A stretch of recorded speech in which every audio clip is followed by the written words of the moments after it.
Eugene Mortensen, funcionario de la Sociedad Watchtower. Los testigos de Jehová, mediante sus estudios bíblicos, creen que desde el otoño de 1914 Jesús entró en el poder del reino y que, como él profetizó en el capítulo 24 de Mateo, la generación que vio el principio de este tiempo no pasará hasta que todas estas cosas se cumplan. Eso también significa el fin de este tiempo y cosas inicuas. La Watchtower está muy preocupada porque el tiempo se le está acabando a la generación de 1914. Los que sobreviven son muy ancianos y si todos murieran antes de Armagedón, los testigos tendrían que enfrentarse a explicar otra profecía falsa. Anticipándose a esa futura situación bochornosa, el comité del cuerpo gobernante preparó un documento en el que sugería que se cambiara la fecha de 1914 al 57. Raymond France era miembro del cuerpo gobernante cuando se consideró esa recomendación. Ahora bien, en este documento, ellos sugirieron y presentaron la idea de que la generación que vería el tiempo del fin de todas las cosas no debería contarse a partir de 1914. Se concentraron en la declaración de Jesús de que habría señales en el cielo. Basándose en ella, sugirieron que la fecha debería moverse a 1957. Cuando los rusos lanzaron el Sputnik al espacio, y dijeron que este era el fenómeno celestial que indicaría el principio de la generación del desenlace final. El cuerpo gobernante rechazó la idea del Sputnik, pero a la generación de 1914 se le está acabando el tiempo. ¿Cómo llegó la Watchtower a establecer el 1914 como una fecha de importancia? Su cronología se basa en el año 607 antes de la era común. Según ellos afirman, fue el año en que Jerusalén cayó a manos de los babilonios. Carl Olof Johnson, autor sueco del libro Reconciliación de los tiempos de los gentiles, fue anciano y ministro precursor de los testigos de Jehová. Al principio yo no dudaba de esta cronología porque creía que la Biblia la apoyaba. Por supuesto, yo sabía que los historiadores fechaban la desolación de Jerusalén no en el 607, sino en el 587 o 586, pero en 1968 conduje un estudio bíblico con un hombre que deseaba saber por qué los historiadores preferían una fecha 20 años posterior a la de los testigos. De modo que comencé a investigar el asunto y pronto descubrí que los historiadores cuentan con una evidencia muy firme.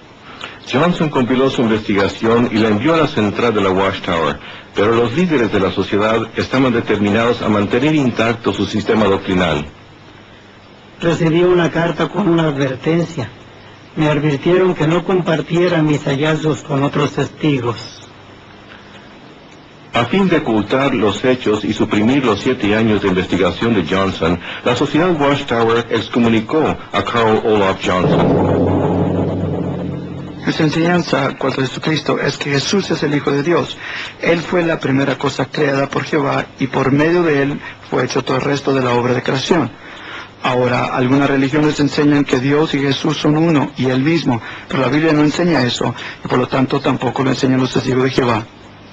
Nosotros creemos que la Biblia enseña que Jesús desempeña varias funciones para Jehová Dios, el Altísimo. Por ejemplo, las escrituras hebreas se refieren a él como Miguel. Miguel, que literalmente traducido al español significa ¿quién es como Dios? Los testigos creen que Jesucristo es una criatura de espíritu, un superángel, la primera creación de Jehová Dios, y que antes de venir a la tierra como hombre, él existió en el cielo como Miguel, el arcángel.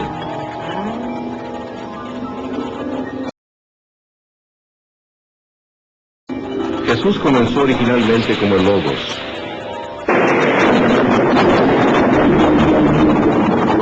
O Miguel, el arcángel.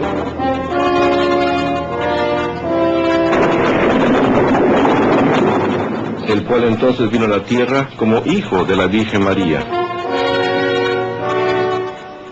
Era un hombre perfecto y sin pecado, pero era solamente un hombre, desprovisto de toda divinidad. Jesús anduvo en la tierra como un hombre y llegó a ser el Cristo solo al ser bautizado. Los testigos de Jehová desdeñan la cruz, pues les parece que no es más que un símbolo pagano usado por la cristiandad apóstata. En vez de eso, enseñan que al completar su ministerio Jesús murió, no en una cruz, sino en un madero vertical. Entonces el cuerpo de Cristo fue colocado en una tumba, donde fue desintegrado por Dios, totalmente destruido. Entonces Jesús fue recreado por el Padre. Antes de regresar al cielo, Él se materializó en cuerpos diferentes, en ocasiones diferentes, para convencer a sus discípulos y a otros de que en realidad había resucitado. Jesús regresó a su Padre en el cielo, donde una vez más se convirtió en Miguel, el arcángel. Nunca volverá a ser visto en la tierra de manera visible, sino más bien gobierna invisiblemente desde los cielos.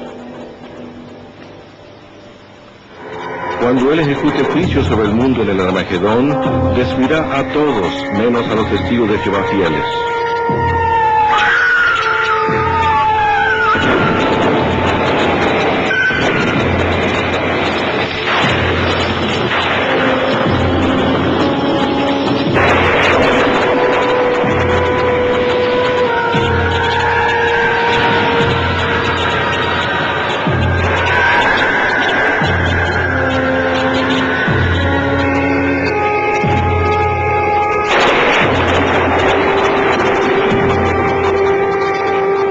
Jesús, alias Miguel, continuará invisible para siempre para los que viven en la tierra y podrá ser visto solamente por un grupo selecto de 144,000 testigos de Jehová que gobernarán con Él desde el cielo.